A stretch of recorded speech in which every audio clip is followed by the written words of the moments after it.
السلام عليكم waxaan wax ka soo qaadan doonaa hadalladii murtida iyo dhaxalgalka ah ee Malcolm X inagoo taariikhdiisana si kooban uga hadli doona barnaamijka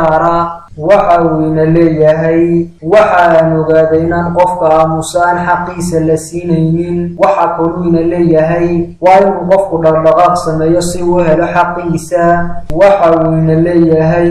waxbarashadu waa baasaboorka lagu aado mustaqbalka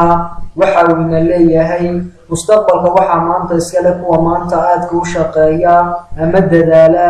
waxa uu ina leeyahay maraykanku waxa uu u baahan yahay islaamka si loo xalliyo dhibaatada cunsuriyadda waxa uu ina leeyahay ma jiro wax ka wanaagsan duruufaha iyo dhibaatooyinka jab kasta waxa uu wataa midho u gaara si aad u hagaajin lahayd haddii ay kula kulanto mar kale waxa uu ina leeyahay waxa inagu waajibay inaynu wax ka barano carruurta yaryar khajilaad la-aanta marka ay fashilaadi soo wajahdo iyo ragaad celinta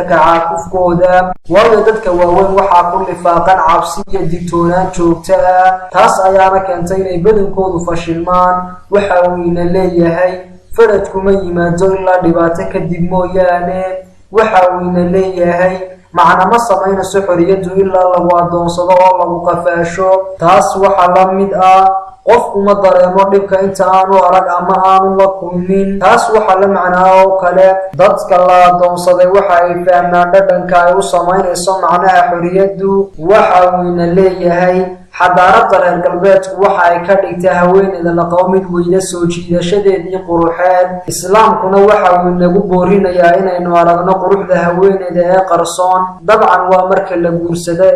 waxa uu ina leeyahay waxaan ogaaday inaan dhabta aanay u dhaadhicin qalbiyada gadoobfale ee gafay ilaa iyo ay gartaan inay gafeen oo qaldameen waxa uu ina leeyahay dad badan waxa ay jahli ka yihiin arrinta dhabta ah taasoo ah in buug keliyaati uu bedeli karo nolosha qof dhan waxa uu ina leeyahay haddii aanan lahayn in kugu mudici ah ama cadow kugu ah taas macnaheedu waxa weeye inaad tahay qof aan guulaysan karin waxa uu ina leeyahay qalafsanaanta iyo adaygu ma odhan karno waa qalafsanaan ama adayg marka ay tahay difaacidda nafta balse waxaynu ku magacaabaynaa maskax wacnaan waxa uu ina leeyahay sida caadadaa dadku marka ay dareemaan murugo ma sameeyaan wax ka badan inay hooyaan taas waxaa ka duwan dadku marka ay cadhoodaan waxa ay sameeyaan isbeddel waxa uu ina leeyahay weedha aabbo macnaheedu ma bixinayso inaad wax dhashay waayo dhammaan waa la awoodaa in wax la dhalo balse weedhu waxa ay tilmaamaysaa inaad noqoto mid awood u la daryeelinta carruurta ama ubadka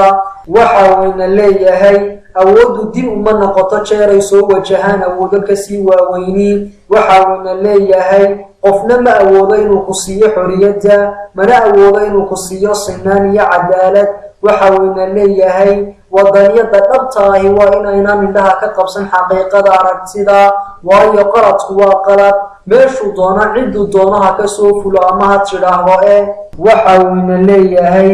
anigu xaqiiqada ayaa aan la jiraa haddii lagugu dhibgeliyo inaad cid u sii marto xorriyadaada weligaa gaari maysid waayo waxaa waajiba inaad xorriyadaada aad ku hesho naftaada